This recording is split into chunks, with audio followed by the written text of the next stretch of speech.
বিশ্ব টেস্ট চ্যাম্পিয়নশিপের ২০২৩-২৫ চক্রের ফাইনালে অস্ট্রেলিয়াকে ৫ উইকেটে হারিয়ে শিরোপা জিতেছে দক্ষিণ আফ্রিকা। এই জয়ে প্রায় ২৭ বছরের ট্রফি খরা কাটল প্রোটিয়াদের। ১৯৯৮ সালে আইসিসি নকআউটে বিশ্বকাপের পর এবারই প্রথম কোনো বৈশ্বিক শিরোপা জিততে পারল তারা।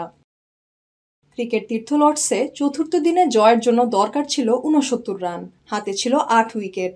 দিনের তৃতীয় ওভারে অধিনায়ক টেম্বা বাভুমার বিদায়।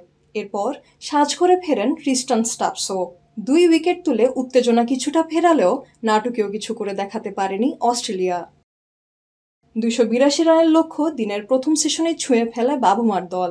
২ যুগেরও বেশি সময়ের ট্রফি খরা কাটানো জয়ের নায়ক এইডেন মার্করাম প্রথম ইনিংসে ০ রানে ফেরার পর লক্ষ্য তাড়ায় খেলেন ১৩৬ রানের ইনিংস।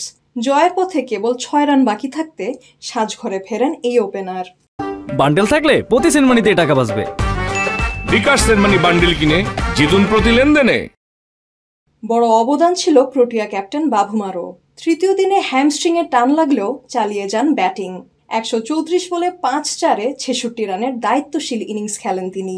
মার্করামের সঙ্গে তার ২৫০ বলে ১৪৭ রানের জুটি জয়ের পথে এগিয়ে নেয় দলকে। তৃতীয় দিনই কাজ অনেকটা এগিয়ে রাখেন বাভুমা মার্করামরা। চতুর্থ দিনে অনায়াসে কাঙ্ক্ষিত লক্ষ্যে পৌঁছে যায় দক্ষিণ আফ্রিকা।